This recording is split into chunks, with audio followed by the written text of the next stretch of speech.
time for a snack.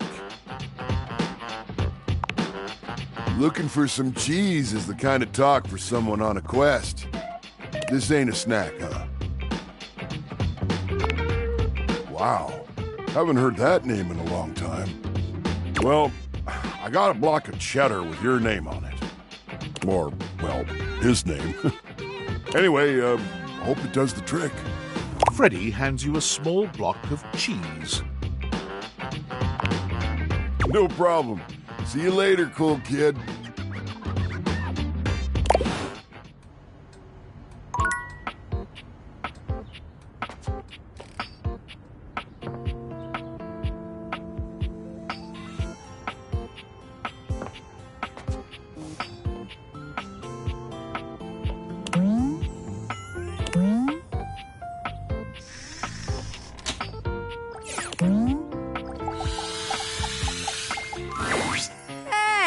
I've been hoping you might come by.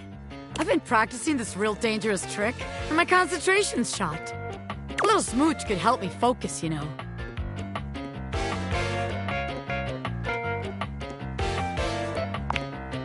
When your lips meet, that ultra-cool facade Bobby so carefully cultivated fades away immediately.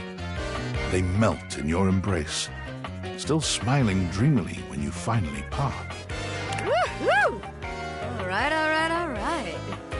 I thought that was gonna help, but I'm more distracted than ever now.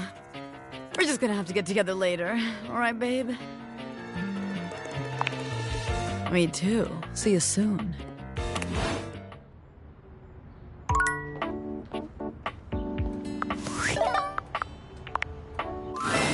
Well, hey to yourself. I have an answer for a question you might have. Why is it that the objects appear as human forms? Because they are objects. They can very well appear as cats or dogs or grasshoppers.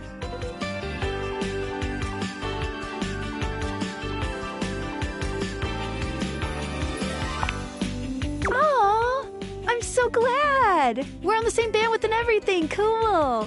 So it's because these particular deviators were built to fit on a human face. As they coalesce the anima in the objects, they will always appear as human.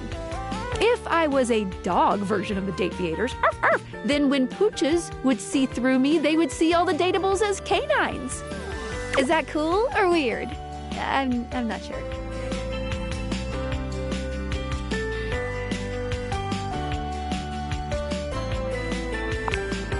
Yes, I'm cool. I'm so cool. Menu time. Welcome. What can I do for you in my main menu? Oh, let's. There's lots I can chat about. Me? Yes, for you, always. What do you want to know about my lore?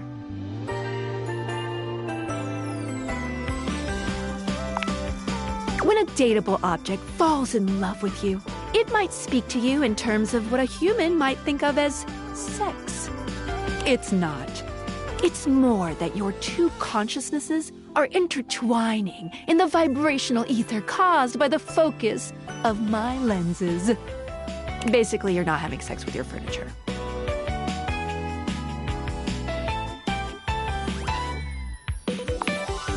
Good. Anything else you want to know about me and my beautiful suspension?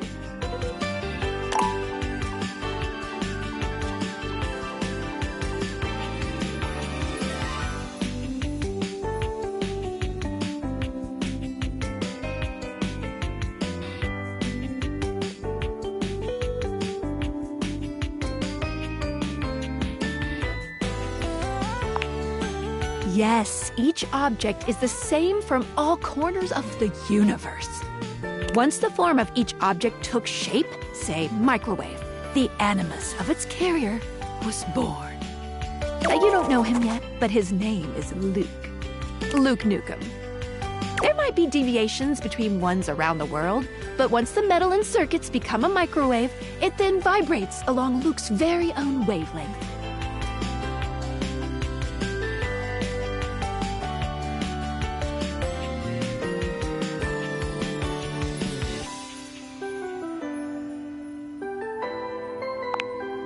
An animus can leave a skeleton of itself once the concept has gone away. In this way, objects and concepts can die. But they can always be resurrected if someone comes along and reconstructs it somewhere. Anything else you want to know about me and my beautiful suspension? It's true! They really do act like humans. With human emotions, desires, and appetites, too. What's happening is that there's a whole other dimension to these animus wavelengths than we ever can be completely aware of. Objects and concepts have these rich inner lives that we can't see at all in our dimension. Somehow they are able to have jobs, marriages, kids, but we can only see what's right in front of us. Even me, with my vibrational qualities, I can only be a part of the process just for the bit that I see. I don't really know. Because I can't see all of it.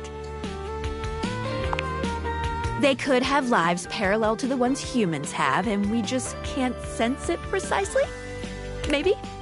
Anything else you want to know about me and my beautiful suspension? Honestly, nothing. Aside from some traces of some previous owners who I have to keep secret. The time isn't right. Since we have the only pair of Dateviators in existence, there is certainly quite the buzz in the object and concept world. There's a whole lot of vibrating going on. Feel it? They are always aware of their other forms in other places for sure. But that doesn't mean that the ones in this house are any less or more conscious. A table leg never forgets, no matter where it is. Anything else you want to know about me and my beautiful suspension? Well, since we now know that objects have consciousness just as rich and worldly as humans do, that means that humans themselves are part of their own unified animus. The implications are...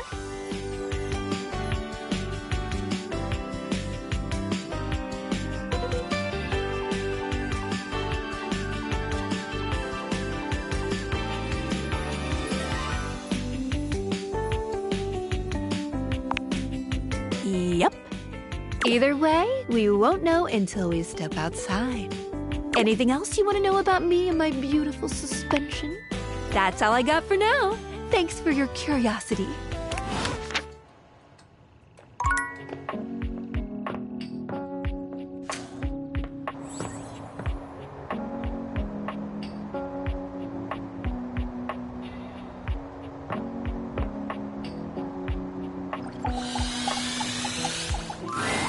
The very air you breathe has taken form. And what form? Ringlet curls and a barely there dress frame a figure that leaves you short of breath. She stares at you in complete silence, and you're suddenly intensely aware of your own breathing. It's more than a little awkward.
Vaughn sniffs once, twice, 3 times. Each sniff bigger than the last. His nostrils flare cartoonishly. What is this my nostrils detect? Oh, you brought it!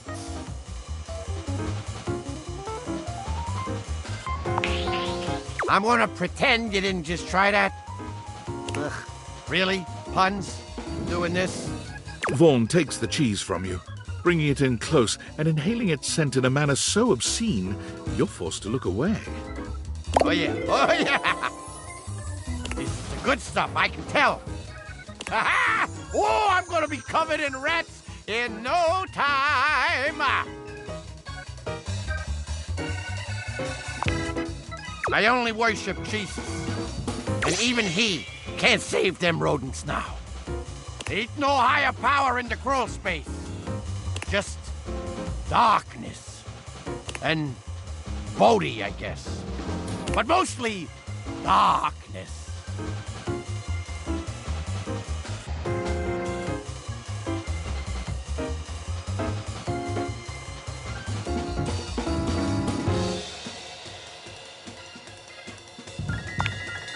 Stressed? Hey, stressed? Okay, maybe I'm a little stressed. But you'd be too if you had one job and no way of doing it.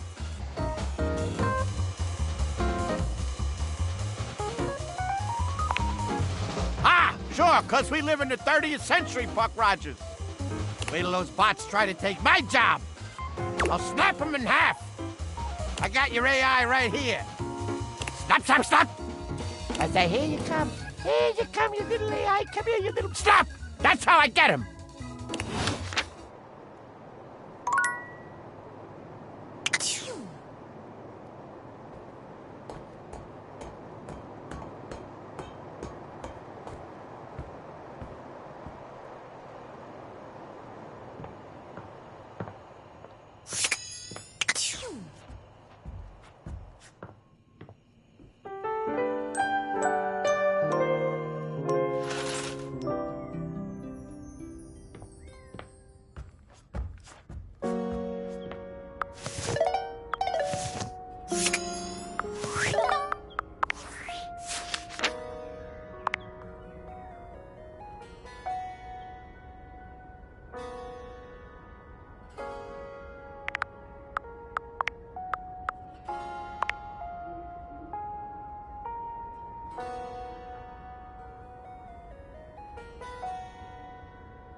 Now you've done it. You're thinking of getting involved with some of the biggest miscreants round here. Eddie, Volt, Tony. They're all tough ones to keep a hold of. Eddie, I don't know too well. Keeps himself hidden. But he lives and works at the Breaker Box. The bar smack at the centre of the wall. Seems all right. Except the stubble. The wrong sort sport that stubble. Don't stay out too late in this general vicinity. I'm warning you. I'm here to protect. To keep the bad ones out and the good ones in. But with this particular locale, I feel like I'm keeping the bad ones safely away from everyone else.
An 18th century dandy strikes a dramatic pose before you, turning this way and that as though modelling in his own imaginary spotlight.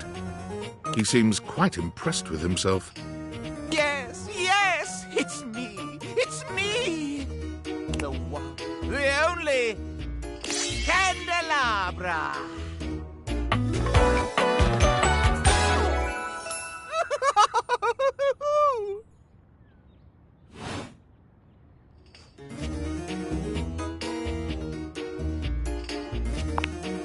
I'm the one, the only. Do you see any other candelabra here?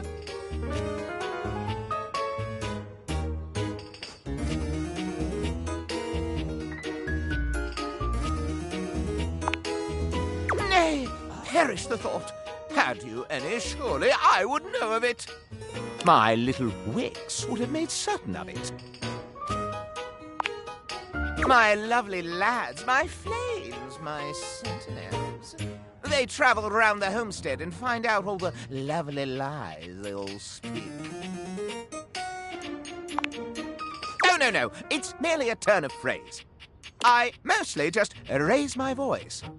Any good scandals going on over there in the kitchen? Cállate, Candleman. They can be quite rude at times, but my persistent brightness can illuminate even the best-kept secrets. Some would call me quite the busybody, but I would then call myself a beacon of truth. Pish posh! You merely haven't found the thrill of a good scandal.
You hear her before you see her, a charming musician with literal coils of curly hair that swing cutely as she paces back and forth in your kitchen.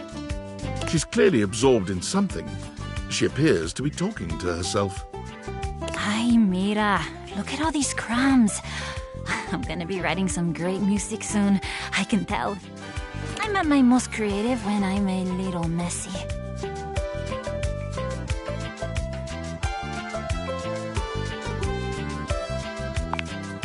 The musician starts with a cute little yelp, placing her hand on her chest. Ay, you can't sneak up on me like that. You never know what's gonna pop out of these slots. You gotta be careful. I'm not even gonna get started on you as a writing partner. I know that, I don't know you at all or anything, but I am pretty sure you're not up to the challenge of writing with me. I have, really high standards. She picks up her guitar, striking a glamorous pose. I'm Miranda Dulce Tostadora, lead singer and guitarist of Miranda y las Migas. ¿Qué tal? We're the best musical group around here by a lot.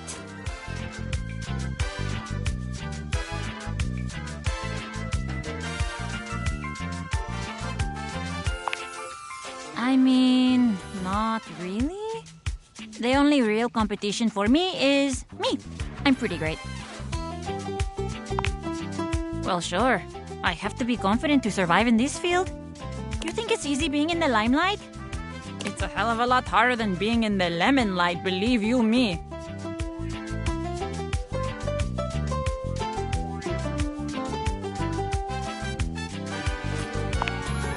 stuff like one of those dried out snake skins you see in the desert sometimes.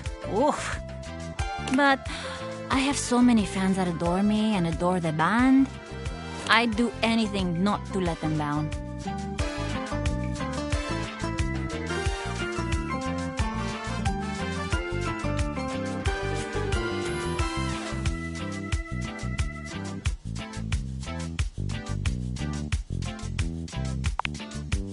Hey, relax.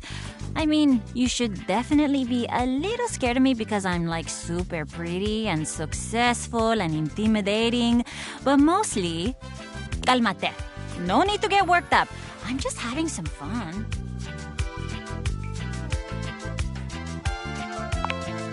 And you would be lucky too. I'm really good. Just stay on my good side. ¿Me entiendes? Oh, and obviously, if you like neat toast, I'm here. Okay, busy, sexy little tostadora with the gig coming up. Time to make the toast. Hasta luego.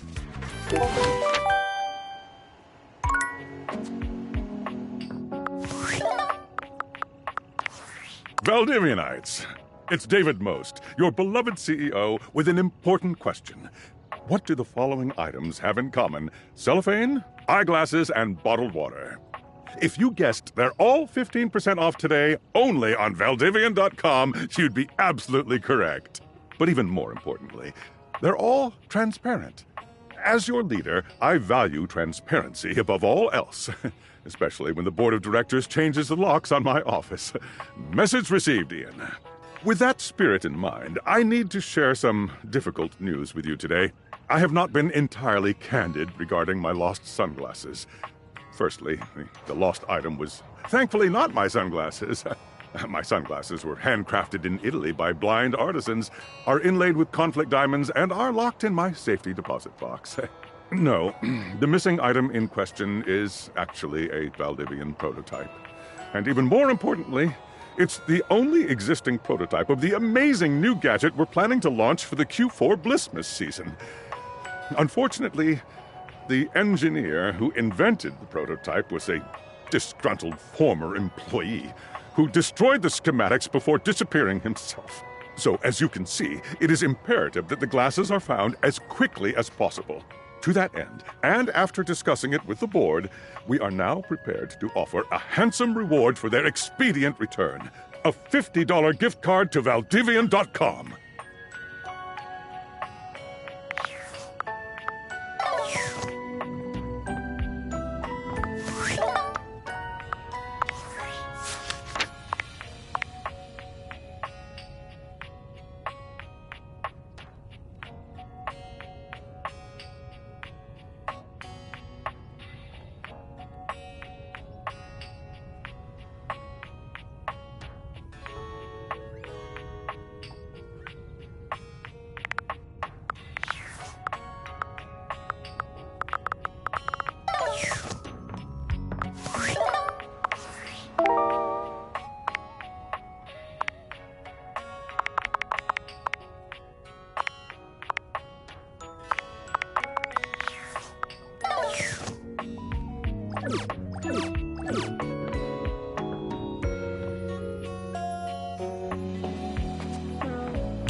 An armored soldier with absolutely haunted eyes claps you on the shoulder, his iron grip jerking you towards him before you've even had a chance to introduce yourself. Ranger! Oh, you survived the journey. And with all your limbs still attached. Thank the immortals you made it here alive.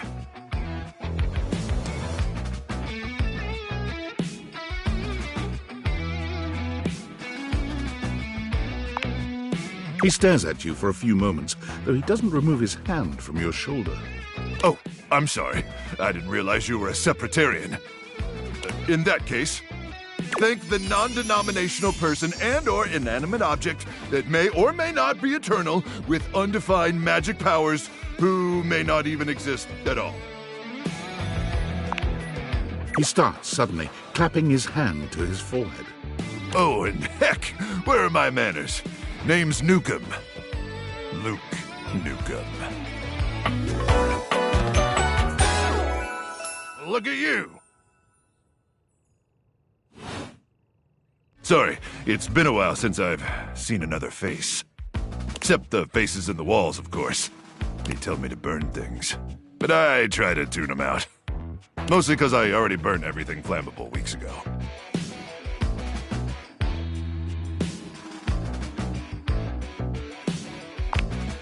No, my title is Combat Crew Commander. But I did have a great-great-uncle who was a Viscount.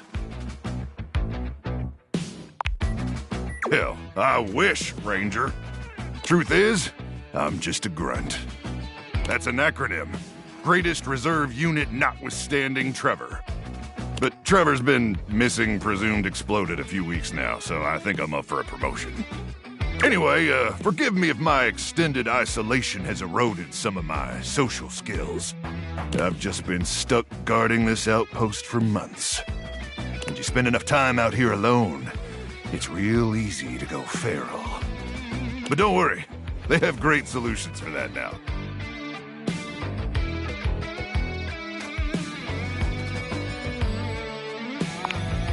Total biological and psychological collapse. It ain't pretty. Not like you. Sorry. What was I saying?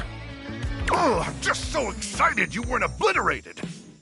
When I heard Colonel Furnace was sending a division from across the Barrens, I thought for sure swarmers would rip your flesh to shreds and use your blood for fuel before you even made it to the first outpost.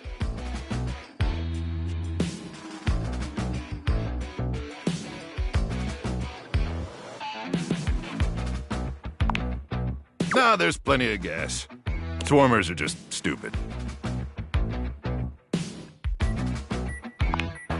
But wait, you came alone? Where's the rest of your division? Crook! Swarmers be damned. I'm so sorry, Ranger. May the Immortals provide the fallen safe transport to the Underrealm and solace in their everlasting night.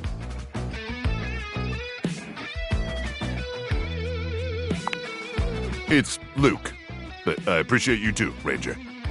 Listen, I wish I could give you more time to decompress. I know you must be exhausted after your journey, but time is of the essence. We have much to discuss, and dangerously little time before our mission commences.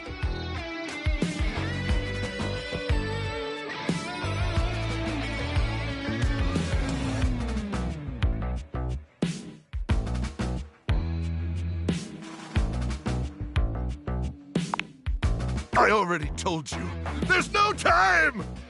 I trust Colonel Furnace briefed you on the mission back at the fortification.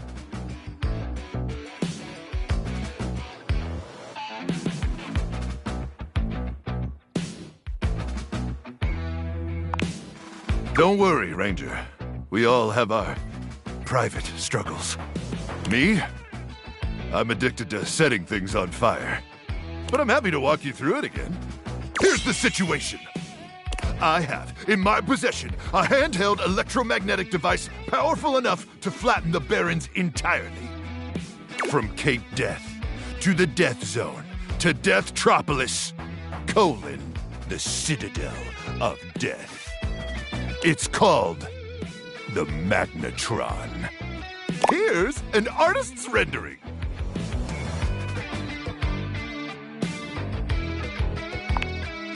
Whoa is right, Ranger. Anyway, to keep the device from falling into the wrong hands, it was permanently welded onto my armored exoskeleton, allowing me to transport it to its intended target. The Swarmer's subterranean nest. There, the device will be remotely detonated, eradicating the Swarmers and winning this war.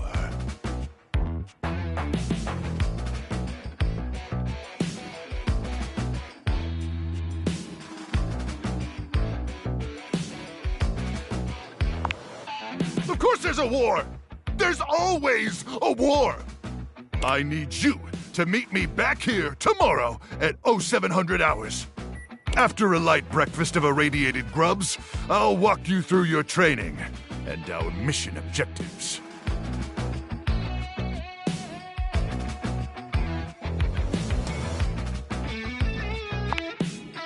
right. It's about time for me to begin my nightly patrol. Gotta make sure no swarmers infiltrate our defenses.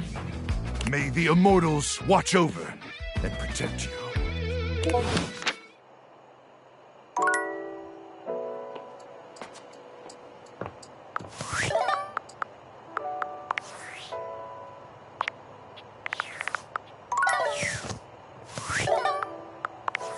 It's me. Were you followed? Is this signal encrypted? It'll have to do. Listen, I've been giving more thought to our previous conversation about the ethical implications of transforming inanimate objects into humans, and I've come to a realization.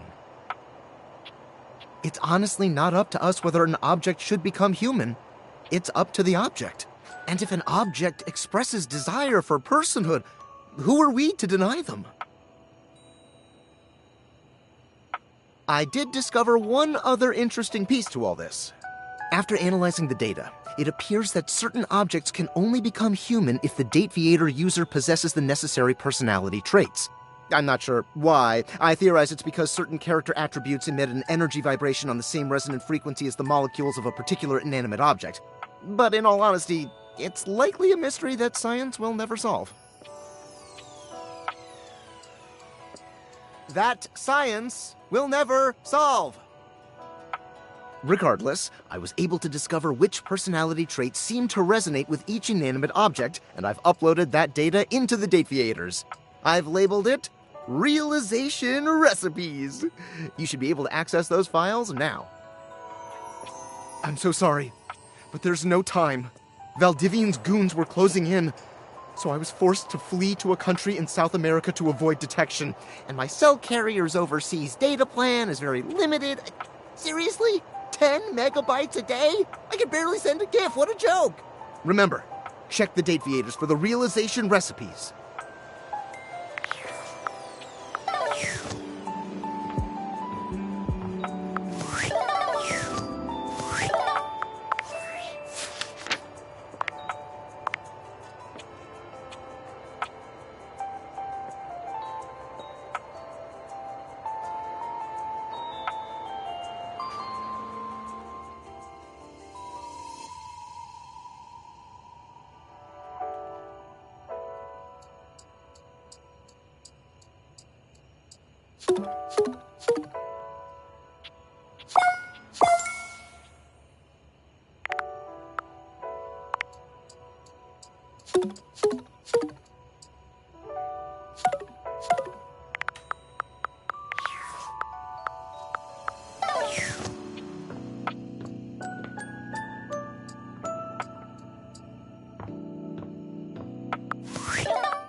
A well-muscled athlete stands before you, shifting restlessly from one foot to the other.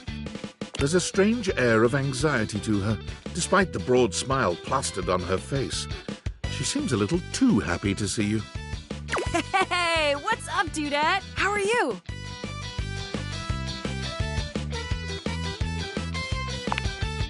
Aw, man, just all right? We can do better than all right. We gotta get you two amazing. I can't believe we're, actually talking now, Dudette. You've walked past me 1,000 times and never even looked at me, but that's totally okay. After all, I don't do this for the recognition. I'm just a humble shelf trying to grab life by the horns. Gotta carpe that diem, if you know what I'm saying. Oh, Drywall! I almost forgot to tell you my name.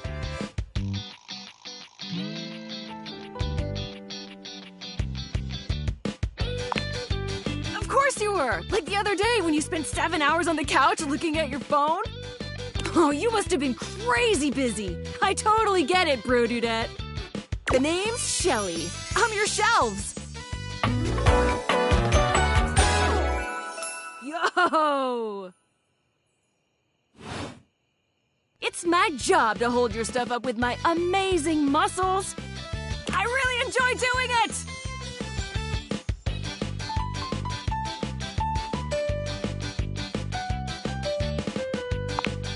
Do you not believe me? It's just my entire purpose. I love it, I promise. Anyway, it's really great to hear from you. This experience is 100% aligning with my years-long fantasy of meeting you. I've never truly been happier!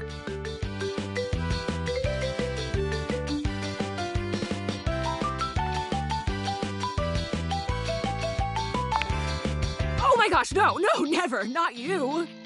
This is going really great, actually! Not a disaster! I'm just gonna go for a completely unrelated reason. Later, Dunarina.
Dorian doesn't stand in your way here, gesturing to the bathroom. The first floor bathroom. One of the more relaxing places, if I do say so myself.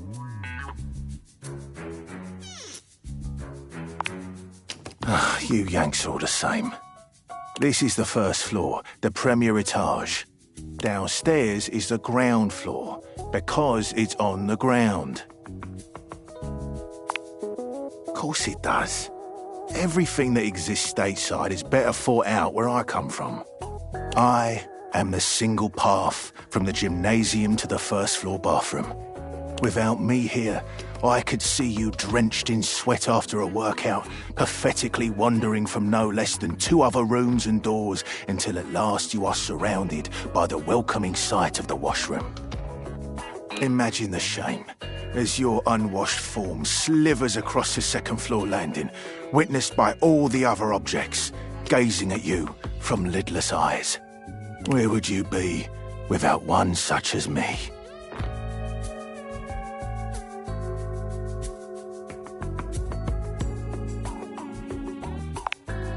I am nothing but at your service, madam.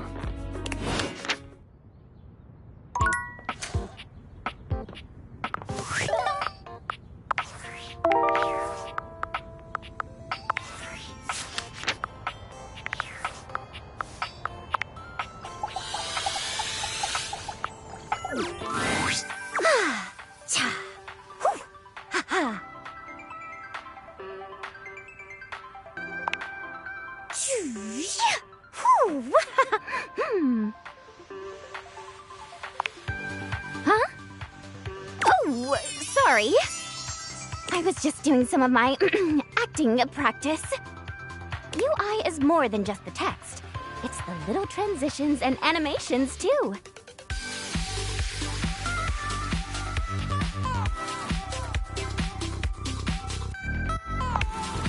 I think so, too.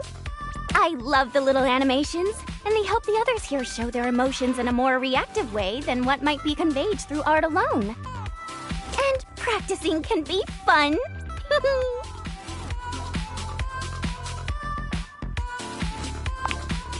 I would love to. Let's go. Okay, lights up, and action! Joy! Sadness. Anger. Fright. Disappointment. Love. Big love.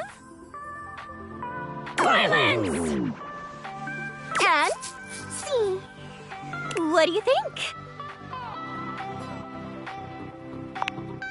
I'm so happy you liked it. I don't show this to everyone, but I want a UI me for my versatility.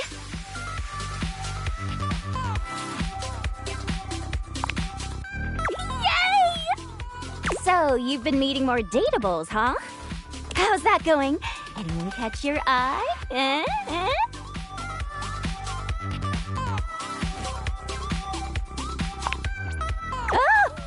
Oh, is that so?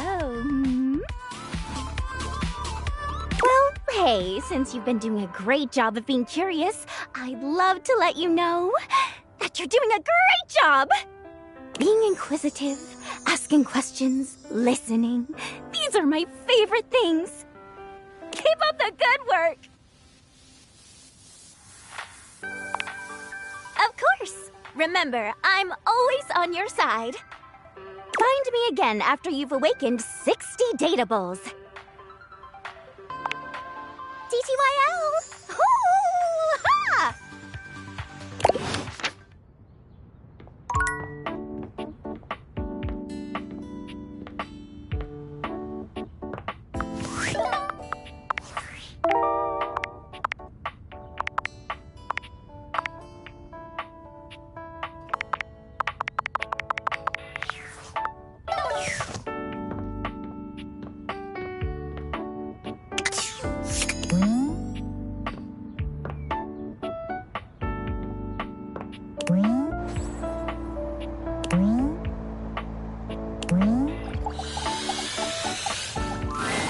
One moment you're looking at your old sports equipment, and the next you're looking at a gorgeous, muscled man dressed in various pieces of sports equipment that once belonged to a far more optimistic version of yourself.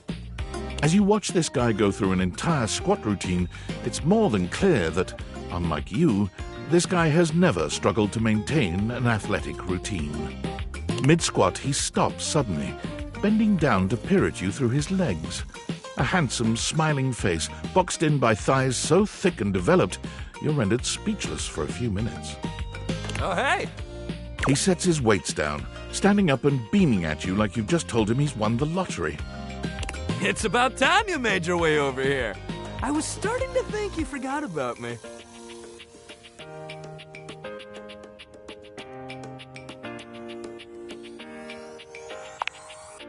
Hey, you don't gotta explain yourself to me. But since it's been so long, let's just start over. The lights dim, and a spotlight appears from... you're not quite sure where, really.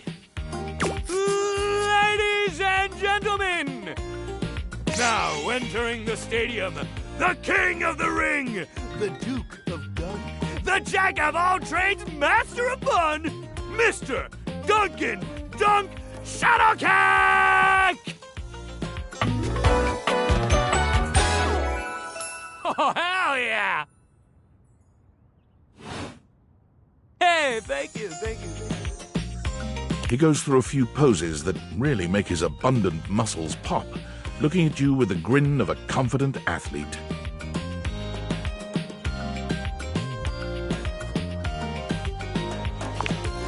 Dunk is delighted by your cheering, and he spends a few more moments basking in your attention. Aw, man. It's been a while since I actually had an audience. Feels good.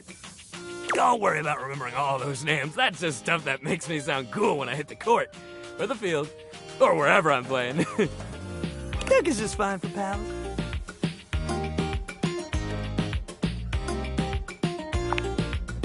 Totally! We might have just met, but strangers are all just friends you haven't met yet. Anyway, it's great to see you here finally. He grows very serious, placing a strong but gentle hand on your shoulder. What happened, man? How come you stayed away so long? Did someone ruin the joy of sports for you?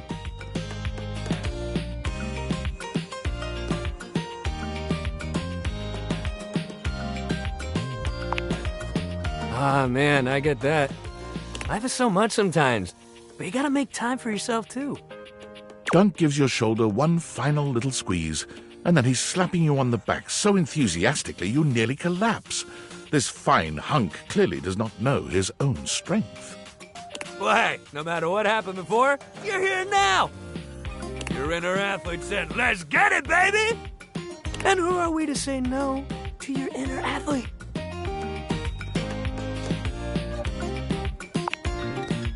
Sometimes it be like that, buddy. When the ball's in your court, you don't have time to waste thinking about what you're gonna do. You gotta assess the situation and pass the ball or take the shot, baby. You gotta move! We just gotta get you into the flow, but I wanna make sure you're ready for it. After all, working out without a proper warm-up is a great way to get a nasty injury. So you come back here when you're ready to get into it. Meet me by the weight rack, all right? And bring your positive attitude. We're gonna have fun!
You see before you a glistening, oiled male form, perfect in its chiseled majesty. His gold, or is that bronze skin, is perfectly smooth, his features flawless, and his face stunning. Oh, hello there. Don't mind me. I'm just catching a bit of air.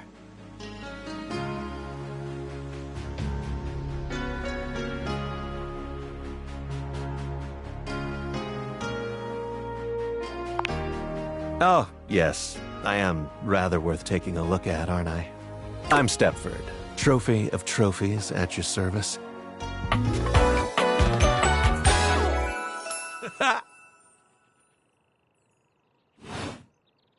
I've just been standing here all covered with oil, waiting for a good sunbeam to come along.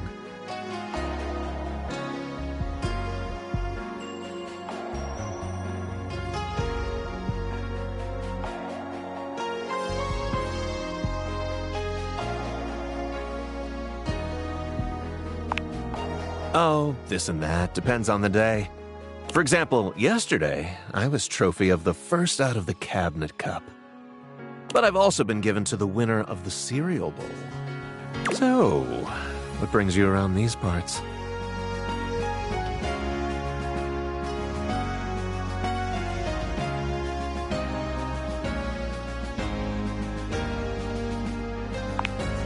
Well, everything's going along well here.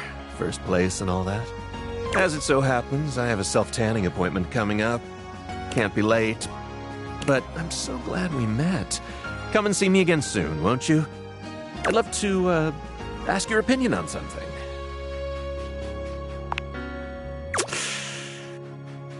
Got a tan.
Attention, jackasses!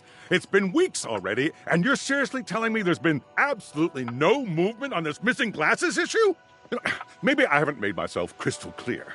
Nothing else matters. You get me? Your expense reports, corporate retreats, PowerPoint presentations, I don't care about any of it! This is your one and only priority.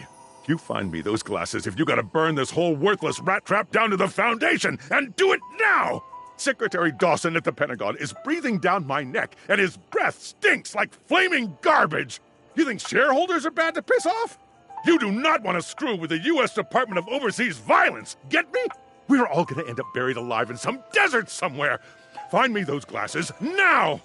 And who the hell came up with the 15% off transparent items promo? No consumer buys anything based off of how transparent it is! Find me whoever came up with that crap and fire them! David.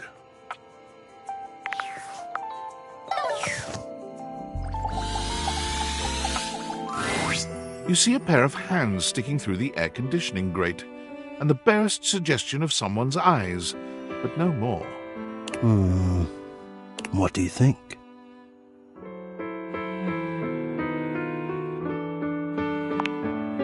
No, this is for the best. Hello, I am Hector Valentino Ernesto Condicionado, at your service. Well, hello there. Ventilation, airflow, sometimes known colloquially as HVAC.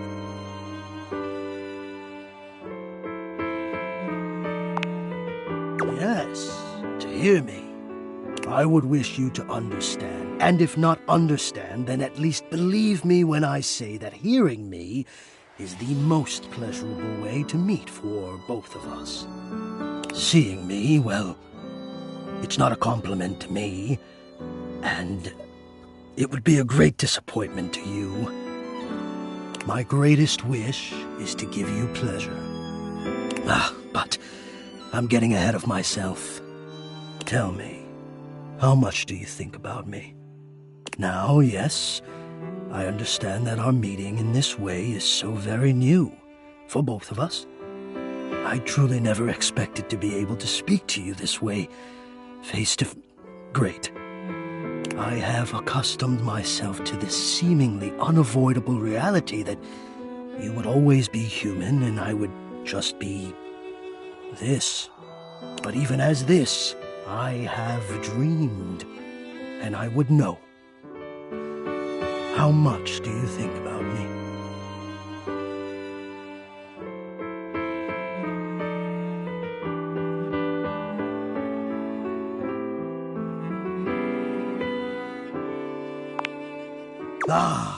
And do you? I have noticed. I so look forward to you coming home on those hot summer days. The look on your face when you feel the first blast of chilled air upon opening the door.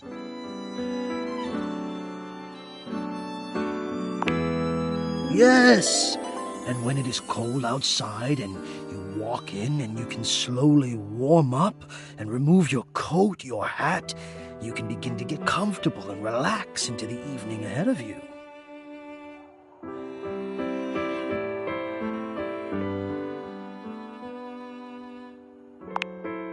I don't relax for myself. I can't. But for you, there is almost nothing I wouldn't do to help you relax. To watch the play of warm and cool across your skin. I'm ahead of myself. I I never thought I would get to say this, and to say it to you. Let me explain. You are the prime feature of my thoughts.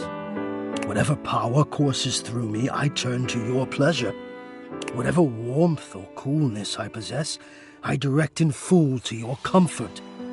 I wanted to meet you here, through the grates, because I wanted you to hear my voice.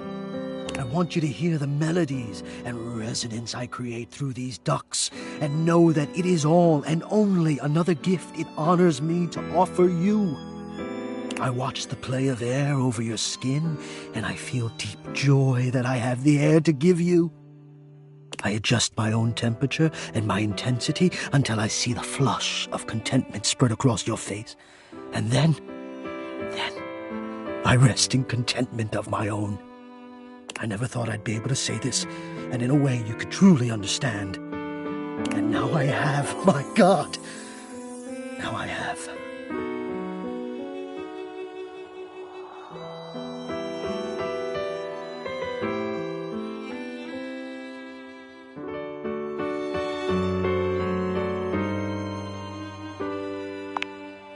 Hot. No, I would say I'm set to more of a temperate zone right now. Ah, I see, hot. I think perhaps I've heard the word used this way. Do you mean you find this sexy?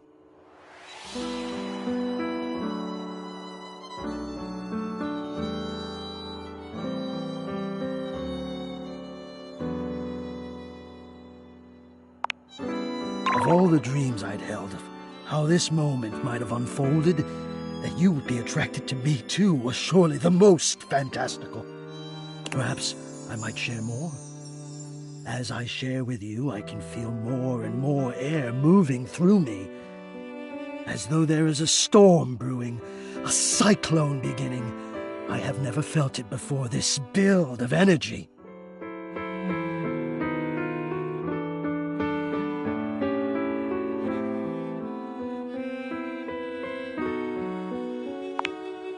I wonder sometimes about how I knew it was you. What was the moment?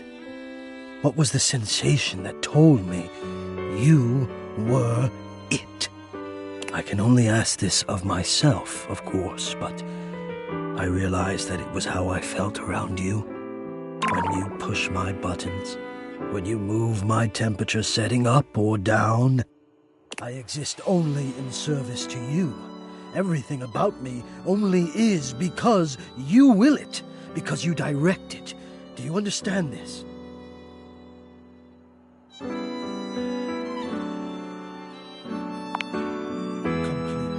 Completely. You do understand. Can you also understand what that does to me?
You telling me what to do, and I am powerless to do otherwise.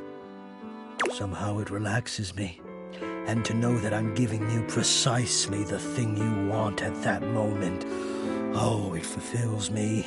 It makes me whole. As soon as I fulfill your command, your desire, I become the one with the power. You ask for chill, and I watch the goosebumps play over your skin as you pull the blanket up more closely under your chin. You ask for warmth, and I can almost feel you, basking as the tensions of the moments that came before just melt away. Sometimes I even take it upon myself to shift my temperature and my intensity all on my own.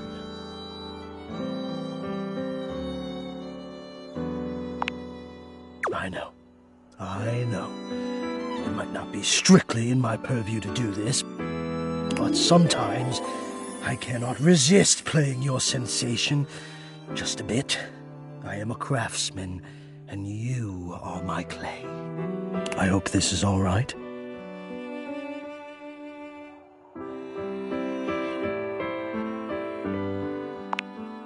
How could you have? Until now, I haven't had the courage necessary to even show my face.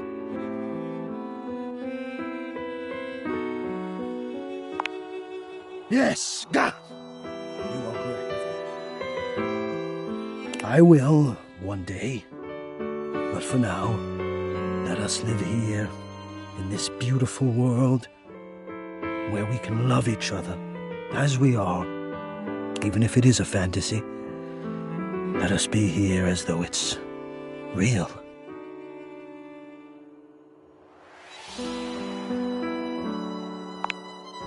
You will. But not now. Now let me care for you. Please. I need you. I need to care for you. It is the reason for my existence, you see. And now I have truly said too much, or I have said enough. Either way, I must ask a boon. Say nothing. Take this knowledge with you and promise me you'll ponder it, that you'll ponder me.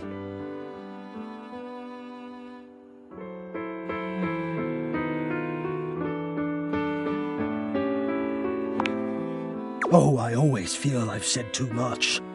Probably because so often I say nothing. But I appreciate your generosity. I'll speak with you again soon, yes? Yes?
I gotta tell you, I've been sitting here this whole time with this frickin' cheese in my craw, and I ain't seen no rats, pal.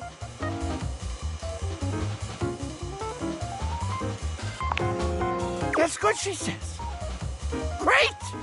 That's great, she says. So you even hear yourself right now?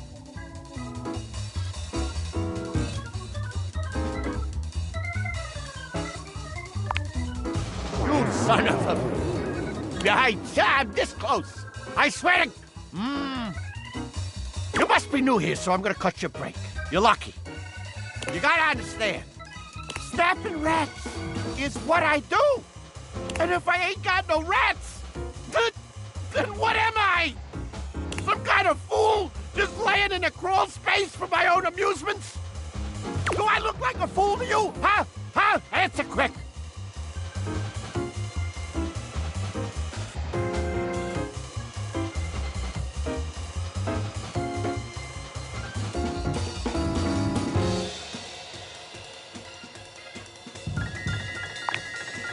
Doesn't matter.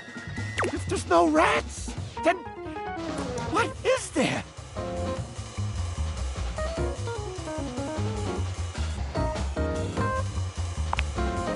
The cheese's purpose is for the rats. Without rats, the cheese ain't got no purpose. I don't know. Unless you're like the Pied Piper we're hosed. You can't get rats delivered like a frickin' pizza.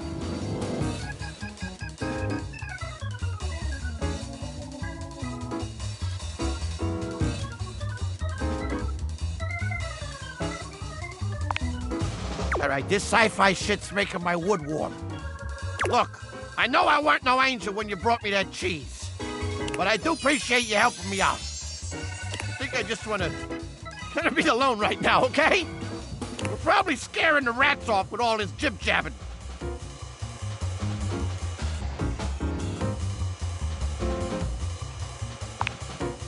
Nah, I'm used to the all-consuming cold of shadow. Now get the fuck out of here, you schmo!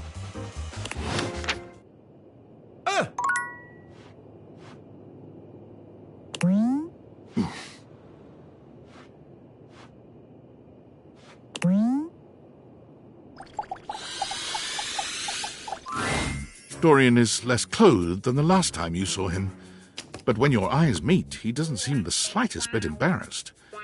It's almost like he wants you to see him like this. Oh dear. You've caught me in my horizontal state. I try to stay hidden under the rug because this isn't a part of myself that should be out in the open. But even us doors have to cut loose from time to time.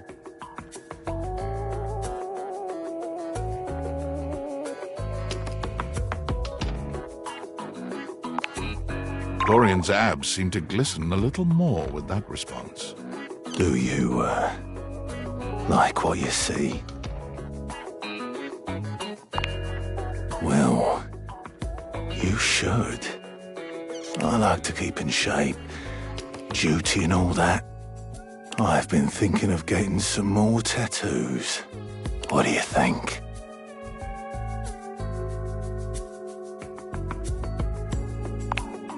I was thinking of getting a garage Dorian on my back.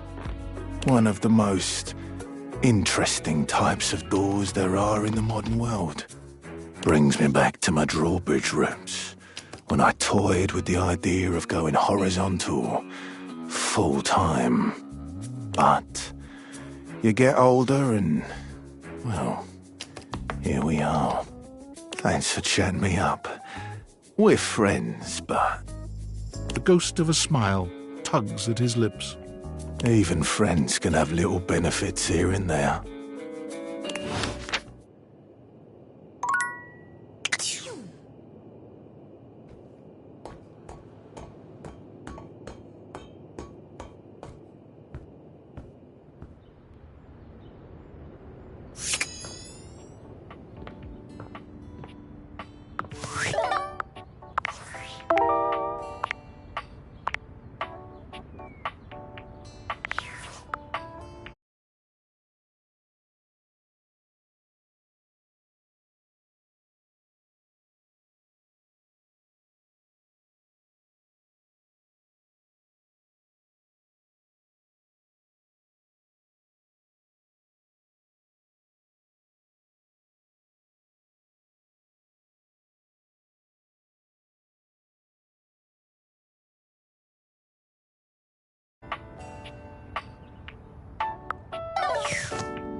A marble Adonis regards you with a critical gaze, completely unembarrassed to be wearing so little in your presence.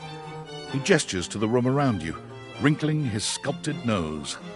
Oh, a preponderance of dust.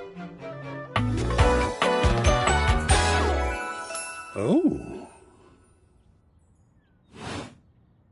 I'm so glad you're here.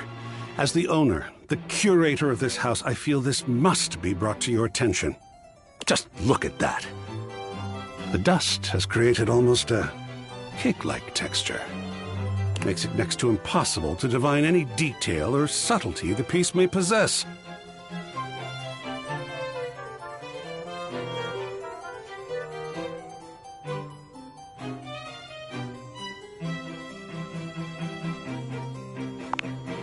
I do.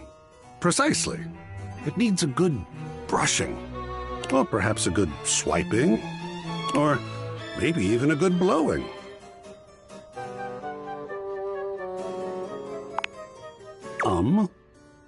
What's What have I said? We were talking about removing dust, brushing, swiping, a good blowing. Oh dear, yes. I heard it that time. Ha! That is titillating, isn't it? Good art can be that, you know. In this context, though, I just meant dust. Blowing as a dust-scattering mechanism. That's all. Whew, dust does whip me into a frenzy. Conservation has certainly entered a lowered state of late. But there is always hope. I am forever an optimist. And a pessimist, actually. Oh, and a nihilist. Excellent query. I am art. All and sundry, great and small, art. I am a towering intellectual achievement of profound psycho-spiritual depth. I am a wonderfully ridiculous and whimsical court jester to you, the monarch. I am a passionate, sensual bacchanal. I am a reckless, devil-may-care risk-taker. He sweeps his arms in a grand gesture, striking a pose that makes him look like the ancient statues he's modeled after. I am art. Sacred paint. I just love introducing myself. Wasn't that fun?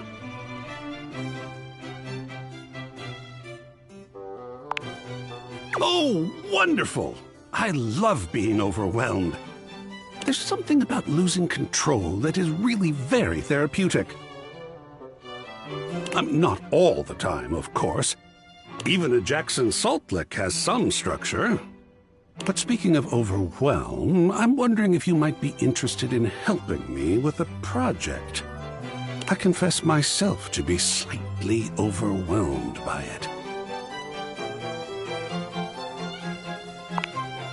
Oh, sports! Such an interesting art form, sports.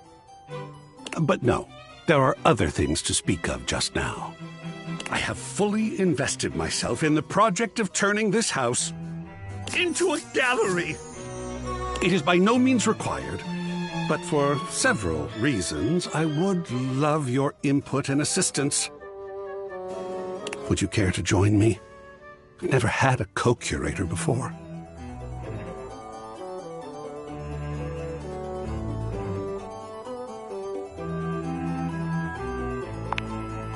Yes! Oh, I think so too. A lot of work, perhaps, and it might even become emotional. We just never know what real art is going to bring forth in us, do we? Oh, sacred paint, I love the journey. All right, I'll go prepare. I'll see you back here in a bit, and we shall begin.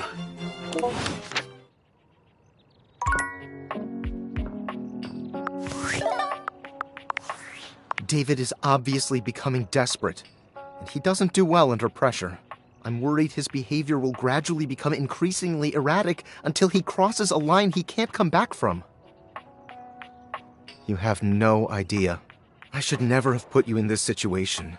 Naively, I believed as Valdivian's lowest paid employee, you would be safe. But it's become clear that as long as you possess the Dateviators, you'll be the target of David's wrath. Anyway, I have a solution. Use the realization recipes to bring Skylar to life. If Skylar becomes human, the Dateviators will instantly cease to operate. And if the Dateviators cease to operate, there will be absolutely no evidence implicating you in their theft. Realize Skylar and destroy the Dateviators before David unleashes his full fury upon you. He has access to resources you'd never believe. I'm afraid there's just no time to explain. You see, I forgot to charge my phone's battery last night, and now I'm at 2%. And I can't charge it because I also forgot my charging cable. Can you believe that? Ugh. But remember, realize Skylar ASAP.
An utterly charming secretary hurries into view, giving you an apologetic nod.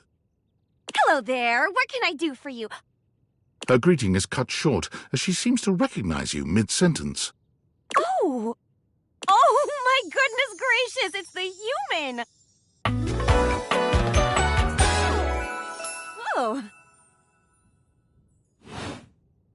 Well, I wasn't expecting you today. Oh, golly, I must look an absolute mess. You must be here for Mayor Celia.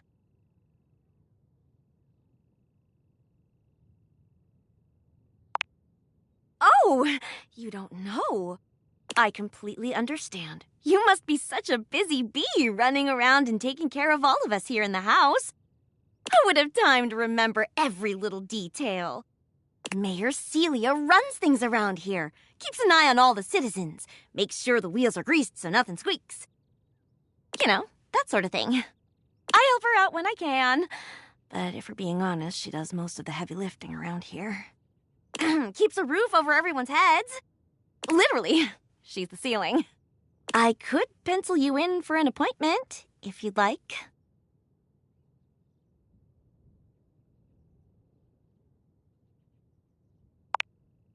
Oh, well... She twirls a strand of dark hair around her finger, blushing sweetly. Would you care for some tea while you wait? Perfect timing! Just so happens I've got a kettle all nice and ready. How do you take it?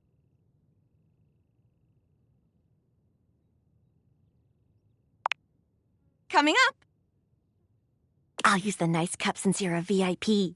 Don't tell the others, though. Wink.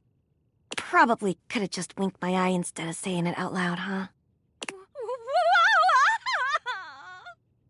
Florence stumbles, pitching forward onto her hands and knees. The tea spills all over the floor, though thankfully the cup doesn't shatter. Oh, no. Gosh, that just spilled everywhere.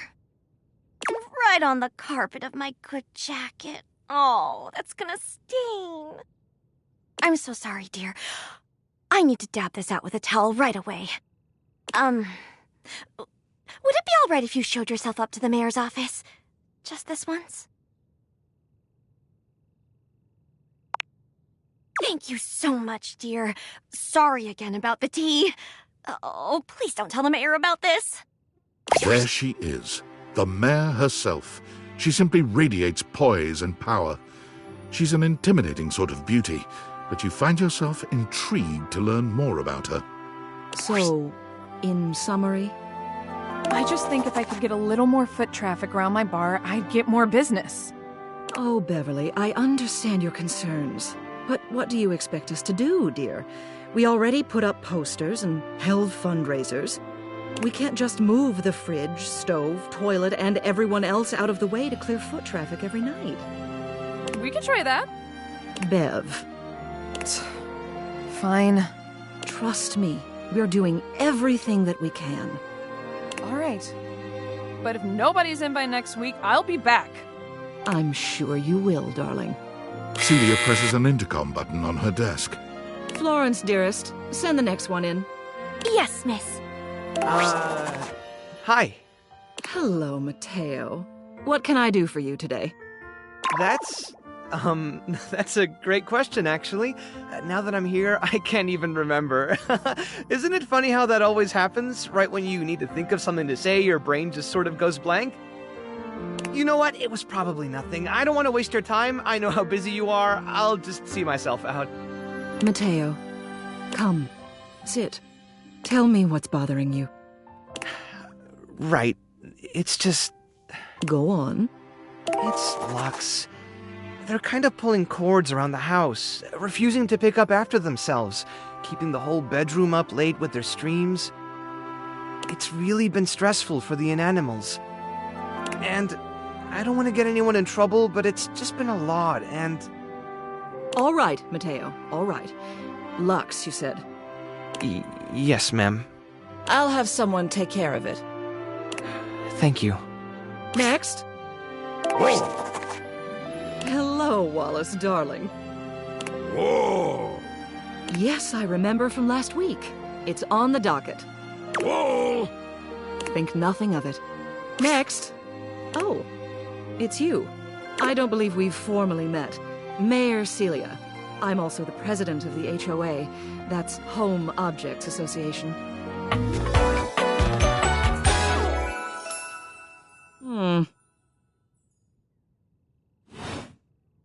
Here's my card, but really all you ever need to do if you need me is to simply look up.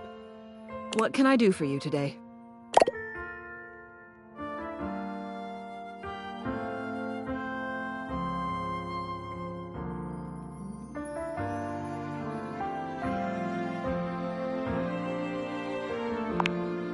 Well then, hello.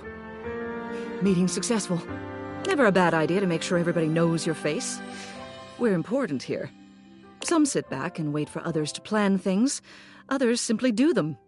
You and I, we're doers.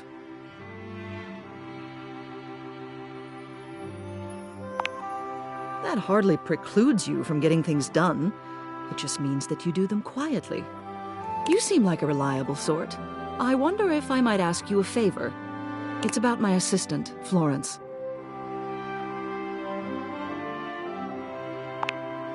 She is an absolute dear, although sometimes I fear it gets her into trouble. She's such a kind thing, but that means she lets people walk all over her. Sometimes I worry the wrong sort might be taking advantage of her. I've noticed that whenever we go to lunch together, she never seems to buy herself anything. What's more, she's been pinching every penny you've dropped on her like a miser. I suspect she might be having financial issues.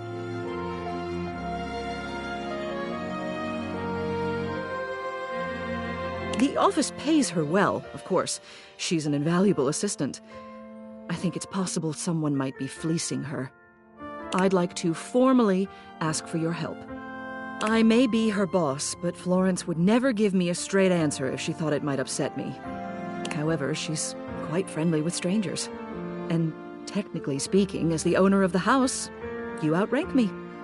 Maybe you could get something out of her. What do you say? Would you do me a favor and look into this matter? Quietly?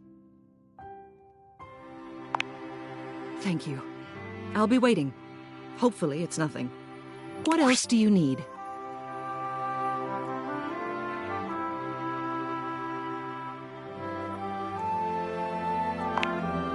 She's the most dedicated secretary I've ever worked with. She would do anything for this office. Unfortunately, the dear can be a little down on herself. Not much in the way of self-confidence. It's a shame, really. She's totally unaware of her own natural charms. I think she's under the impression that she needs to spruce herself up. I keep finding empty bottles around her desk. Perfume, maybe? Although they don't carry a scent. And it seems like every time I turn my back, she's got another set. They don't look especially high quality either. Poor dear. What else do you need?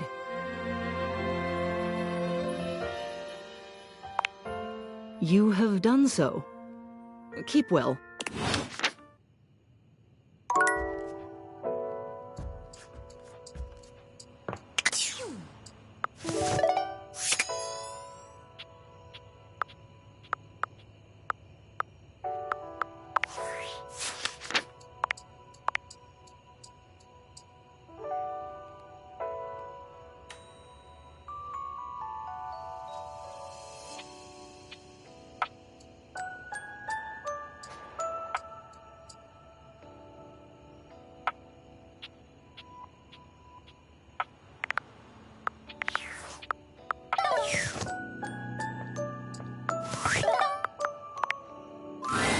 Welcome! What can I do for you in my main menu? Oh, let's. There's lots I can chat about. Me?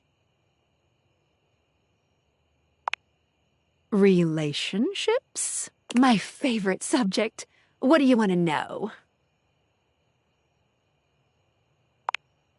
Backing up. It's the chat menu. What do you need? Relationship? My favorite subject. What do you want to know? Of course I do, silly. Let's go back up a menu. It's the chat menu. What do you need? Scoochin'. Anything else? Oh. No. Well, just not yet.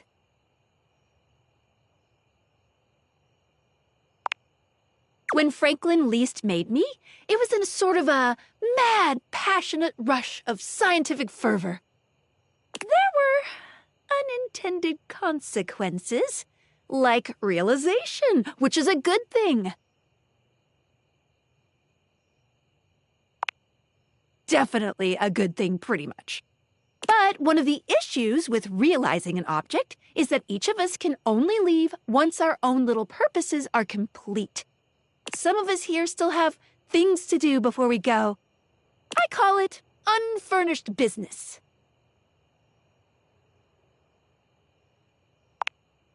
I know, but in a good way, right? Each of us can't become a human if we have unfurnished business, reasons we need to appear in this house. None of the others know why exactly this is, or what it might be that we need to do. Oh, but I'll always tell you when I see it and forbid you from realizing that individual. As for me, well, I have the most unfurnished business out of anyone. I have to be here to help everyone else get realized, so I gotta go last. Sorry to be the bearer of bad news, but if you want me realized, you have to get everyone else realized too.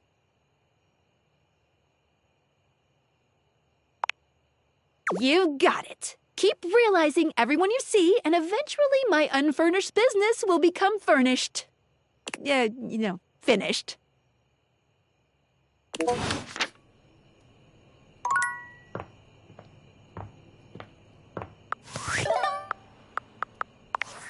Ah, it's me, Tinfoil Hat. Are you there? Oh, good point. I'm still receiving data from the Dateviators. Why haven't you brought Skylar to life and destroyed them? I realize all the objects are flirty and super hot, but as long as the Dateviators exist, David will be hunting you. And you don't have a chance. He has a whole island just to practice hunting people. There's definitely no people hunting going on here, Island. Thinks he's so clever, but I'm on to him.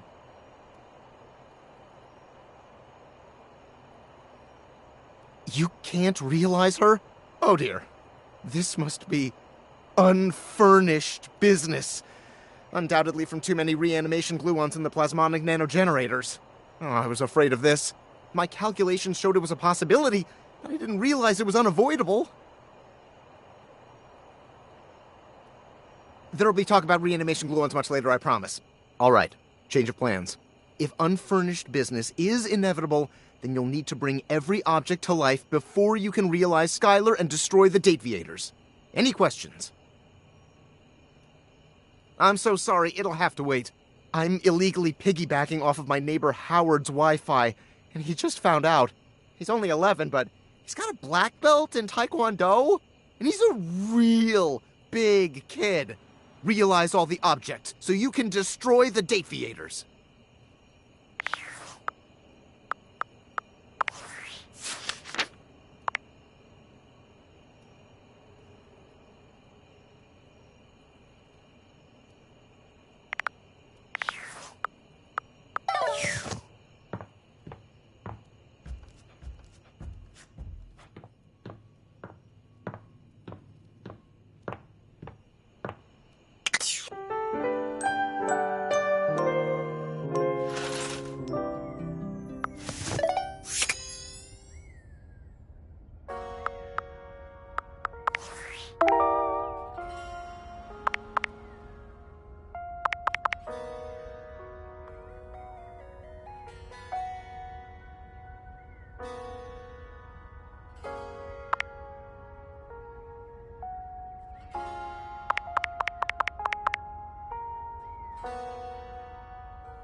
How does one even describe a warrior like this?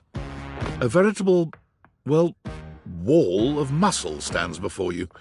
It's almost comforting to know the walls of your house are this solid. Wall.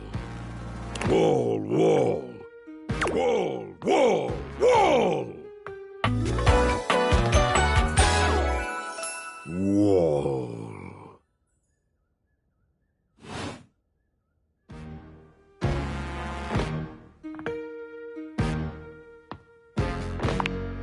The warrior's eyes widen. He leans in closer, towering over you.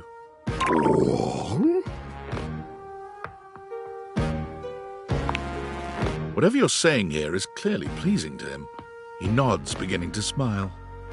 Wall! He beams at you, a flush spreading across his cheeks.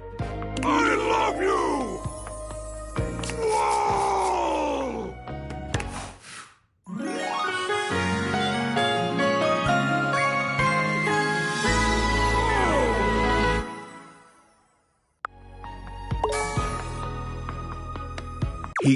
Oh, that was sudden, wasn't it? You and Wallace, who has only just introduced himself to you, are now lovers. His gaze settles on you, filled with tenderness. His drywall heart beats only for you. You live happily ever after. Yes, just that quickly.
A bartender drums her fingers on the countertop, clearly bored out of her mind.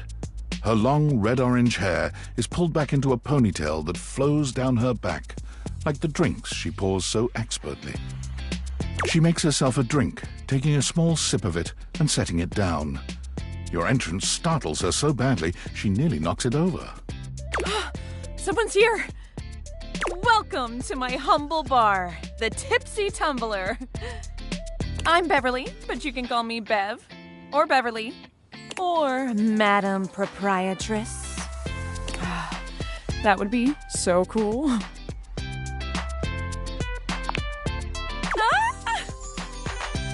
I'm the owner and bartender and janitor and stockroom attendant. Nice to meet you. Hiya. Beverly squints at you, frowning as she seems to be considering something. And then she snaps, pointing at you. Wait, hold on. Oh my gosh, it's you. My proprietor. I can't believe I didn't recognize you. Ugh. Yes, you? Who else so charitably bought this adorable minibar for me so I could set up my dream bar? I owe you a huge debt. You have free drinks for life here. Welcome to the reopening of the Tipsy Tumbler. And I know what you're thinking. Oh, Bev, that's a lot of openings. Did something happen the first 6 times you tried to open the bar? Nope, nothing.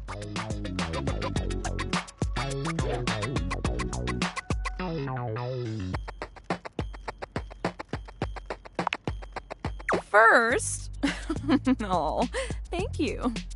Second, great question. I wish I knew. I've lost an alarming amount of sleep trying to figure it out. So please don't leave. You are literally my first customer in ever. Every time I thought you were finally going to invite people over, I'd polish the place up and prepare to be the best host I can be. But then each time you'd chicken out and spend yet another weekend all alone. I mean, why did you get a minibar if you weren't going to invite guests over?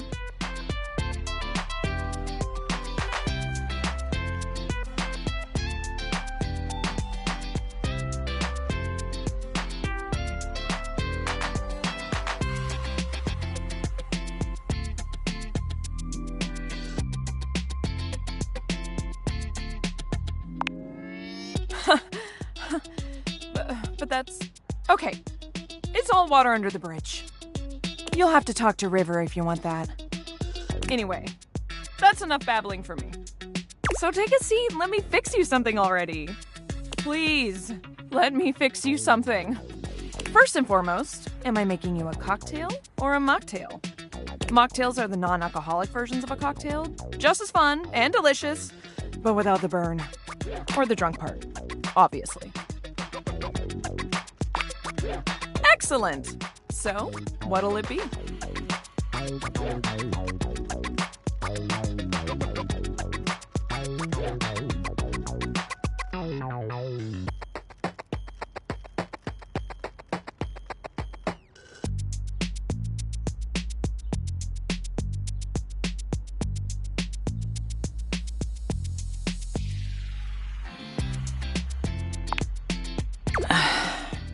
You know that drink takes 7 minutes for me to shake?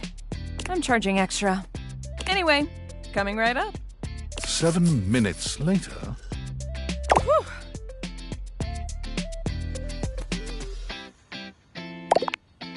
You lift your glass to your lips, taking an extended sip. How was it?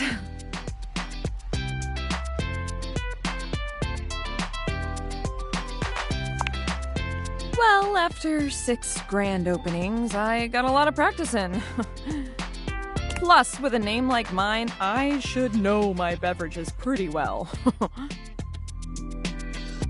I really don't want to close this place down. I've put my bar and soul into it. So, will you be my first returning customer? Really? Oh my gosh. Yes. Yes, thank you. Tell your friends. Tell everyone. Please. And I'll be seeing you next time.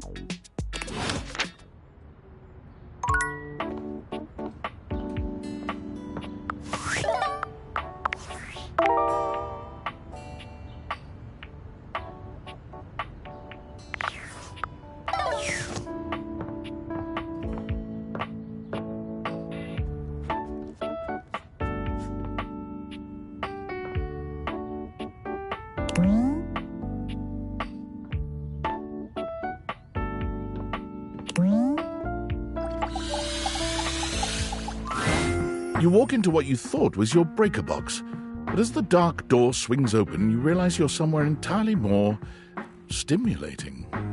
A classic speakeasy club welcomes you in. The low electric lights glow warmly.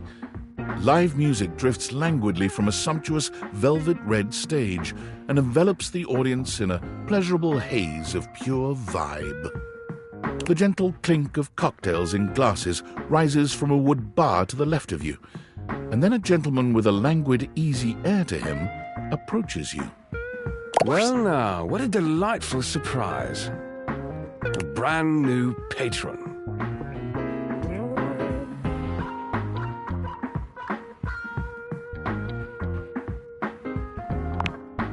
Really? Are you sure?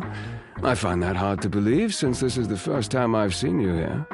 Trust me, I would never forget such a striking face. Oh yes, distractingly so. I imagine it would be quite difficult to focus on anything else with you around. Though, I can't say I mind.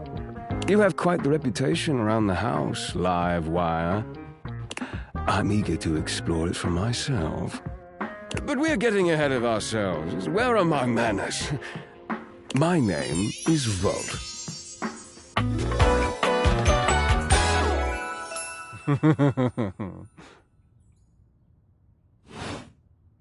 He extends a hand towards you, a conduit of pure, dangerous sexual energy that charges the very air between you.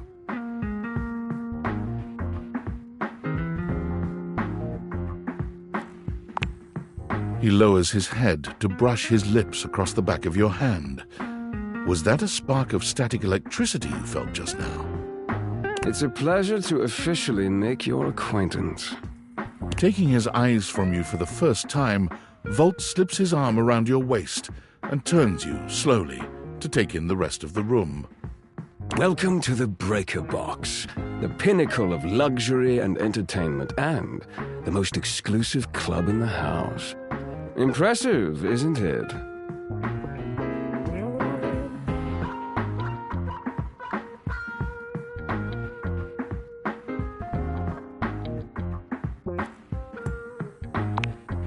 Oh, trust me, you look stunning.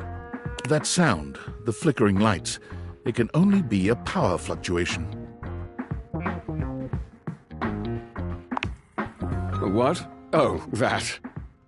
Well, that was nothing, just a little surge. With this much energy coursing around, it's bound to happen from time to time. Volt.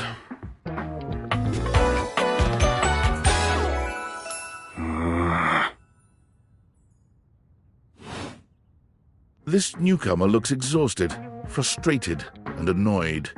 His sleeves are rolled to the elbow, revealing calloused and bruised hands that he wipes on a rag. Eddie! Just in time to meet our guest. The human? What's she doing here? I'd imagine if we don't poison the mood, they'll be joining us for the headliner show. Joining us for tonight's show, I hope?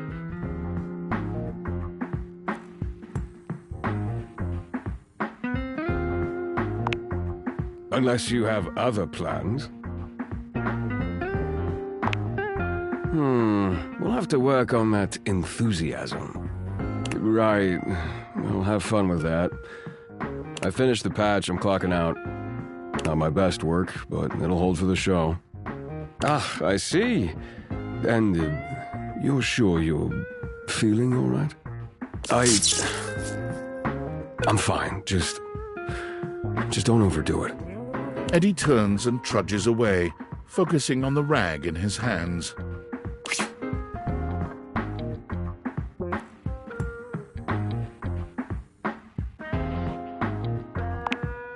Of course. Eddie always is. His human skills leave something to be desired. Best to simply give him some space. Back to the matter at hand. Tonight's show! Shall I set you up at one of our VIP tables?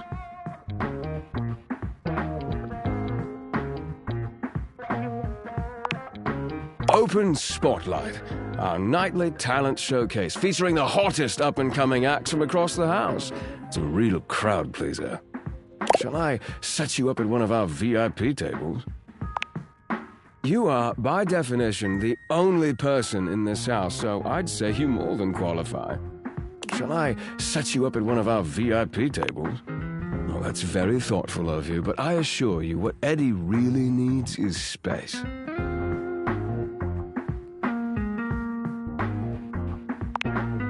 Shall I set you up at one of our VIP tables? With pleasure. With a wink, Volt hops nimbly up onto the stage. He was born for the spotlight. Good evening, you scofflaws and ducky watsits. Looks like Johnny Splash is going to be singing for us tonight. Be warned, patrons, you might get wet. Oh. Hi, everybody. I'm Johnny Splash. I got a song for you all tonight. One from the heart. And tonight it'll be a cappella, because my voice is the greatest instrument of them all. I keep a close watch on this shower of mine. I keep my forces free of stain and grind. I scrub the ground from the tiles between lines. I be a closer. Oh, that was amazing, baby. I even surprised myself. I've seen many bombs in my time, but that one takes the crook-blasted cake. Oof. Even I couldn't clean up that mess. You didn't like it? I thought it was okay. I'll retool it and come back with something even better. Just you wait. With the club beginning to close down, it appears that the show is over. Patrons mill about, talking amongst themselves. You spot Eddie nursing a solitary cocktail at the bar. Volt is nowhere to be found. Things feel colder and quieter without his presence.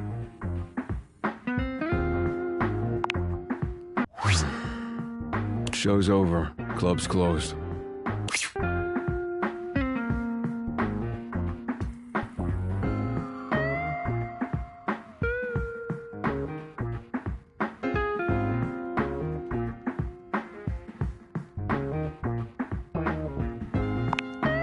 Because I have to work, genius. Club's closed for you. I have to get us ready to open again. Doesn't just run itself, you know. Are you always this oblivious?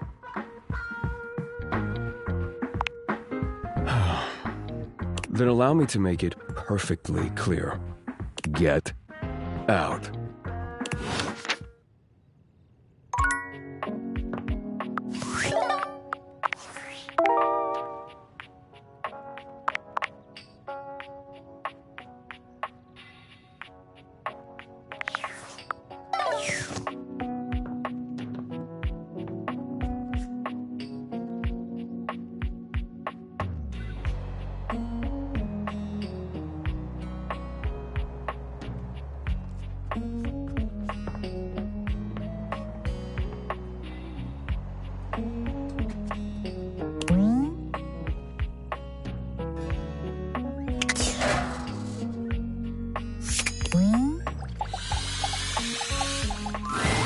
When you turned your gaze on your trash can, you were expecting shiny metal and black plastic. Damn it, you expected the garbage. What you weren't expecting was the handsome face, sculpted jaw, and delicate peaks of skin artfully framed by actual garbage. This garbage lurker, for his part, seems far less impressed with you. Huh? What? Huh?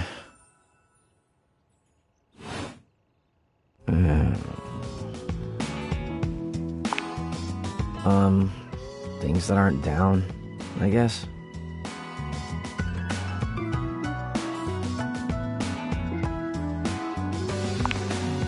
Huh. Whoops. I think you'll live. Have anything for me today? You do this every day, lady. What'd you bring? I'll just wait.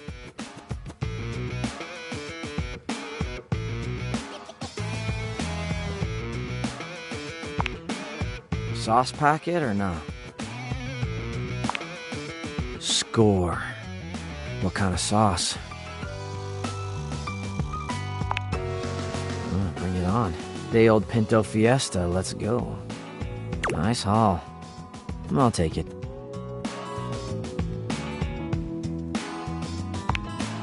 You hand your trash over to Cam, and he takes it from you, pocketing it without another word. And you're still here. Wasn't planning on it. Now you go.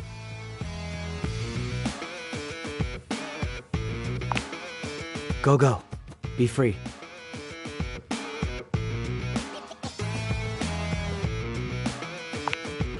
Damn, Chuckles.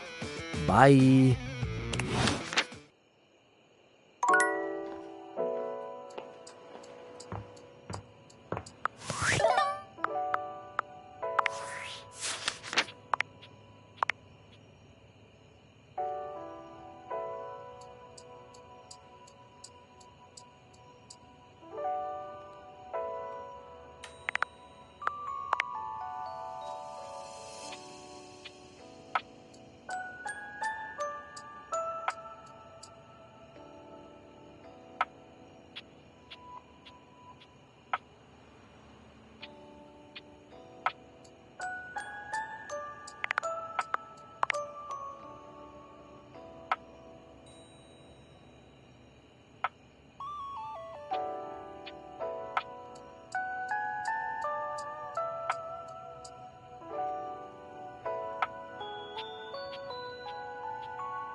Is this stranger your junk drawer, or the physical embodiment of clutter? He's absolutely covered in odds and ends. Receipts, CDs, rubber bands. Even his messy black hair sports a light bulb, a pencil, and a pen. When he catches you looking at him, he startles, leaping back with an undignified yelp.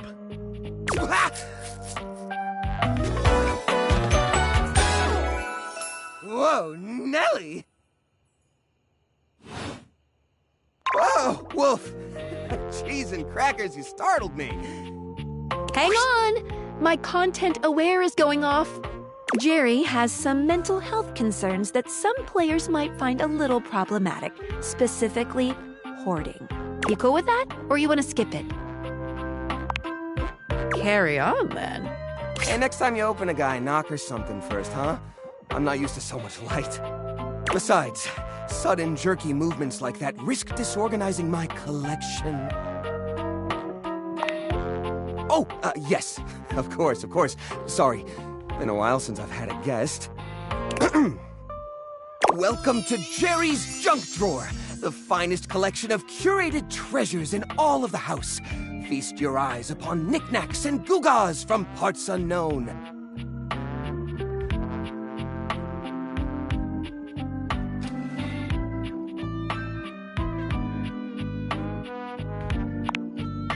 Oh, that's just Silky. He's my assistant. Or at least he's supposed to be. That's his job on paper anyways, but he spends most of his time chewing holes in our sock department. That's fine though. If I'm being honest, I prefer doing most of the organization myself. So, what do you think? Why, it's a collection of lost things, each one forgotten by the world, each one a story. This button, for instance. Perhaps it was left behind as a clue from one lover to another, a modern-day Cinderella slipper. Take me with you, it says, and know that once you find the collar that matches this tragic button, you have found your love again.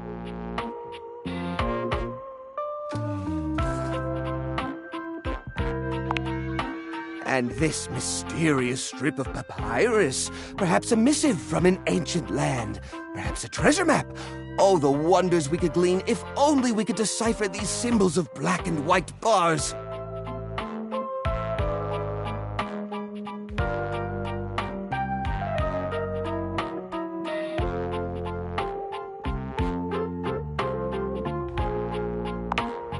Hey, quit ruining the majesty of my collection with your needling.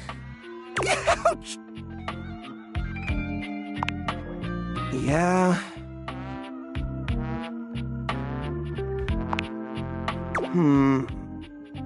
Yeah, I guess so. But it's not so bad. You just need to know the right way to tilt your bones to work around it. It's like a game of limbo, but, you know, forever.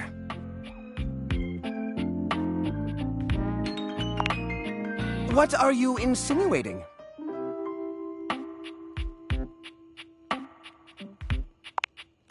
I curate for a specific demographic that happens to enjoy the limited space. They don't mind. Do I get a lot of guests? Of course I do. Bugs count as guests, right? Oh, you mean the other objects. I get them in here all the time. Well, there's that Celia. She's a very well-to-do socialite, and she happens to be very interested in the collection. In fact, every time she comes by, she asks me, when will this junk be gone already? I assume she's worried about the collection moving venues before she gets to see it. She's probably just nervous about coming inside. Listen, you, Oh, what's the use? It's true! Nobody visits me but the moths. What am I doing wrong? I just don't get it! I love to entertain, so long as guests don't touch a single thing. What? You mean throw it away?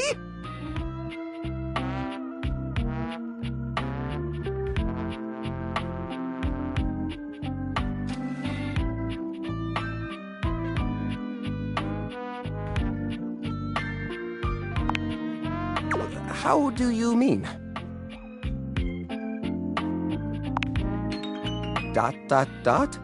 Now I'm scared. Upcycle them? You mean like an art piece?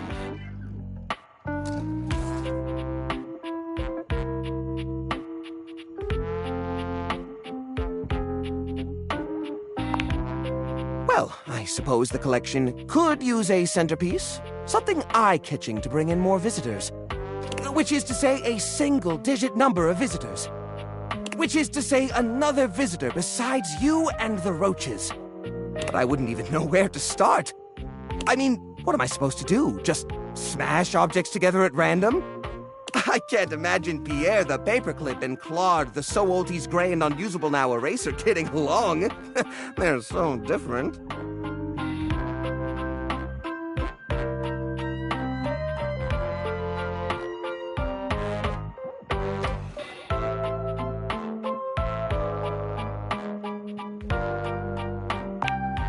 I guess that could work. To be honest, whenever I look at anything in the collection, it's like I see its entire past laid out in front of me. That's one of the reasons it's so hard to give things up, you know? Every object has a memory, and that memory is like a part of my body. They all have their own vibes and textures and feelings. Mixing them together is hard. They've all got such strong individual identities.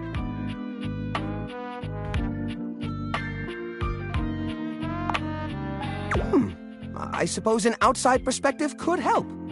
I'll gather some items that could make a suitable sculpture. He does so, then claps his hands together. Okay, sculpture. Phew. Here we go. First things first, we need some kind of foundation. I think I've got just the thing for this. It's a flat, circular piece of wood that fell off the fence out back. You always said you'd repair it someday, but I think both of us knew that was a lie.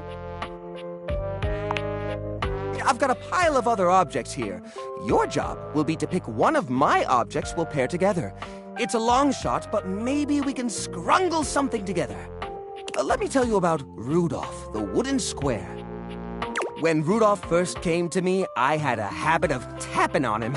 We would while away the hours together, tapping away to a rhythmic beat. Sometimes the best fun looks like boredom. Rudolph always tries its best, even when he's down on his luck. He might not always be the tool you need at the moment, but he's always there to support you. Very reliable. Now, which of these would pair well with Rudolph?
Lorena, huh?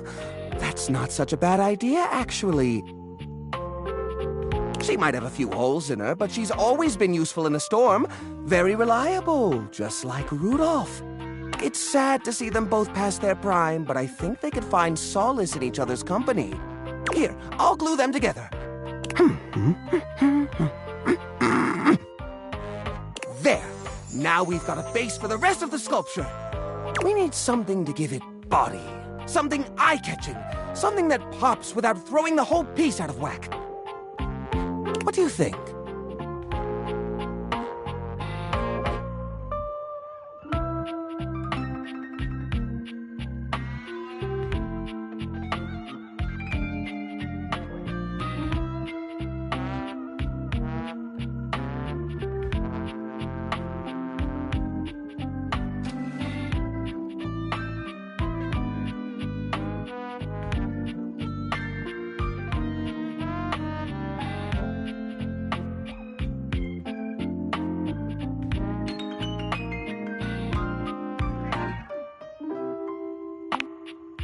While I see the mental connection between flashlight and batteries, I'm not sure if that's the right way to go.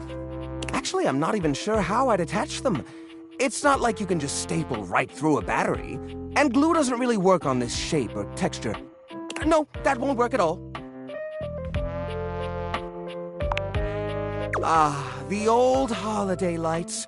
For the holiday we used to celebrate. You know the one. These guys were real champs before exactly one of their 50 bulbs burnt out, rendering the entire string useless. You gotta love series circuits. Even though they don't light up anymore, they still have an interesting shape. And the wire structure lets us sculpt them in interesting ways. We could even make some little columns between the top and the bottom to connect Rudolph and Lorena. Yeah, I think this is a great fit. We've got the sparkle, we've got the foundation, but it feels a little empty in the middle. It needs direction, a sense of purpose. There's a wooden foundation, a canopy above the lights. What could go in the middle?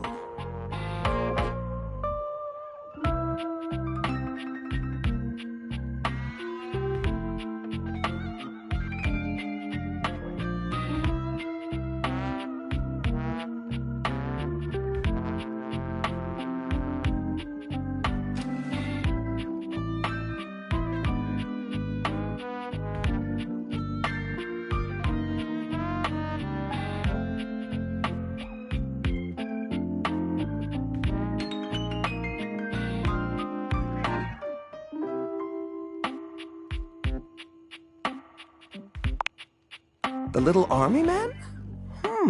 I suppose that could work. The shape of the sculpture does remind me a bit of a gazebo. Or maybe... a carousel! We only have 1 or 2 old horse figurines, but if I take the other plastic fellers, melt them down, and reshape them a bit, yes, I could probably make new horses! Jerry does so. It takes him quite a bit of time, but he manages to use an old matchbook and some tinfoil to melt the figures into a mould. By the end of the process, the figures have transformed into a series of horses with multicolored manes, thanks to their disparate pieces. That looks great! That looks really great! These poor figurines forgotten and collecting dust, reshaped into something beautiful. Rudolph and Lorena working together to give them a stage. It really is the essence of upcycled beauty. I have to say, this is very striking. It pays homage to the origin of these objects while giving them a new sense of purpose. Look at that! What a beaut!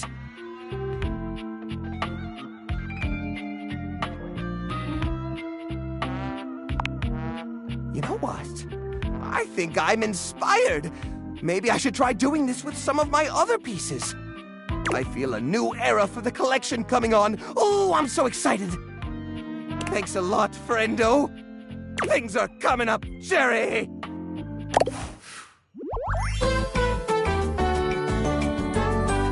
I can't remember the last time I was this happy.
For a moment, you wonder if your Dateviators are malfunctioning.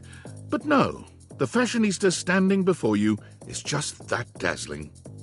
They are dressed to kill, abs on display and lighting all along their body, bathing them in a soft glow.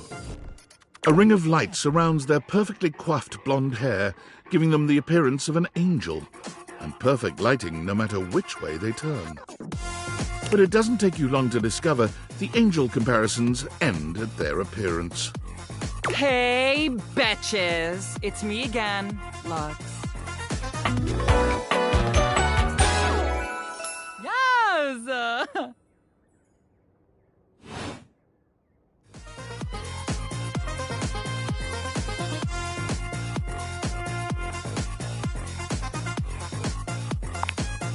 I wasn't talking to you.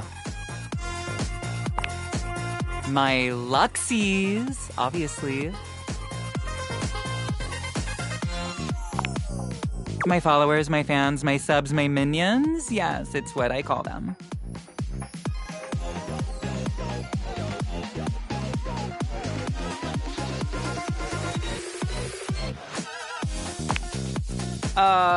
No. And honestly, you're being super disrespectful. We don't use that word anymore. We use the term influencer. Incandescent, naturally flavored, like unbelievably naturally charismatic entertainer. Yeah, that is why we say influencer. It's like literally so much easier.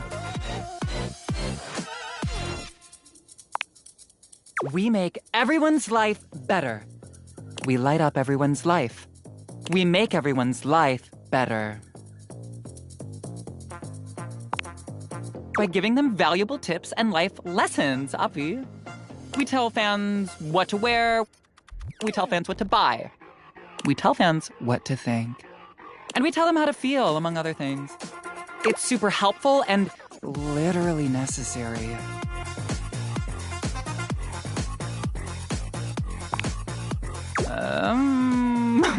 What world are you living in? Because this is the real world, where some people were born to lead, like me. I mean, just look at me. I've got that inner light. I'm a natural. But most people were born to follow. Like, for example, you.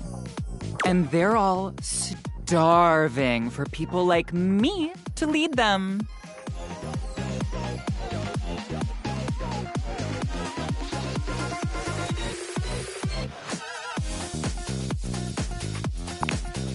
Just being honest, lol. Calling names just shows what a small person you are. I've got no time for haters. Bye.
Davey!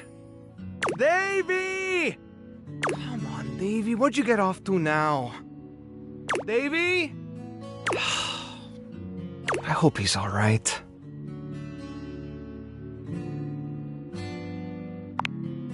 Oh, hey!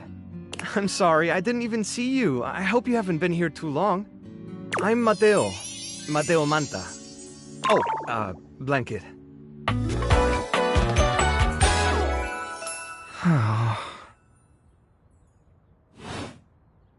I've just been so focused on finding Davey. This is the second time he's wandered off this week. I'm starting to get really worried. Davy's one of my rescues, a young Nitbull that I found trapped in the office a few months ago. You wouldn't happen to have seen him around, would you? Oh, thanks. I appreciate it. He's about 1 inch tall, hand-dyed, fingering weight, even though he acts like he's worsted, and it's always getting him into trouble. I just keep thinking about him all tangled up somewhere again, trapped and alone. He was in pretty rough shape when I found him the first time. No telling how long he'd been there. He was so frayed I wasn't sure if I'd be able to put him back together.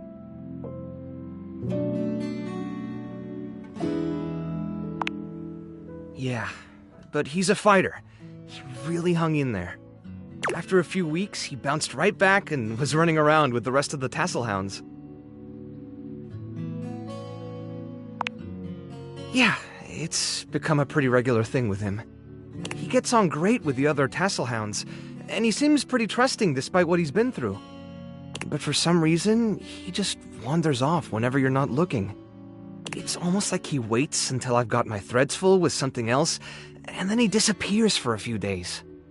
A small creature that looks rather like a black cat rubs up against Mateo's leg, meowing for his attention.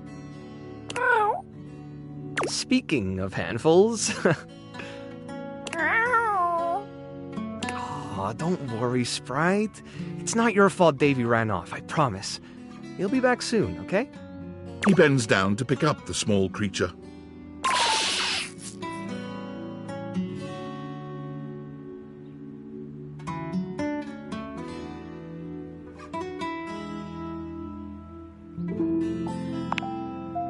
This is Sprite, one of the first animals I ever rescued. Yeah, sweet girl. Been together a long time now, huh? Long enough for you to know better than to go messing with Curtain Rod. Oh, really? I guess the bottom of those curtains just tore themselves up then, huh?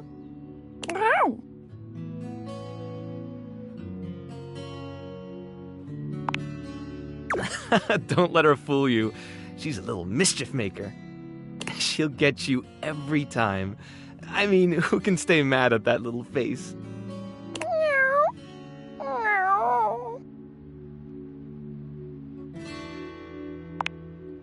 You're in good company.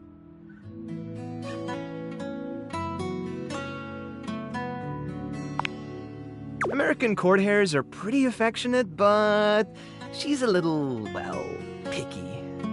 If you want to try to pet her, just hold your hand out and let her sniff you. If she headbutts you, then you're safe. If she just stares at you, though... All right, go ahead. You hold out your hand to Sprite, waiting with bated breath for her reaction. Boy, it's okay, sweetheart. I've got you. Sorry. Better luck next time. You, should probably step back a little bit just to be safe. Well, I'll be hearing about it from Curtain Rod later once they notice the bottom of the curtains are ripped, I'm sure. Honestly, I think she's just acting out because she's upset about Davy. I was really hoping I'd be able to find him before it got too late. There's still a few more places I haven't checked, but I need to get back to the rescue. Things can really start to, unravel if I stay away for too long. Oh, that's kind of you to offer, but I'll figure something out. I'm sure you've got other things to worry about. Are you sure? Davy's my responsibility. It's my fault he's missing. I really should have been watching him more closely.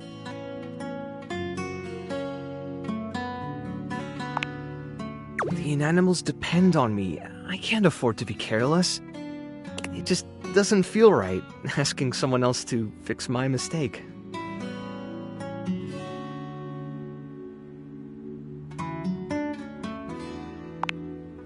Sure. I wouldn't want to keep you. And it is my job. I'll see you around if you decide to come back.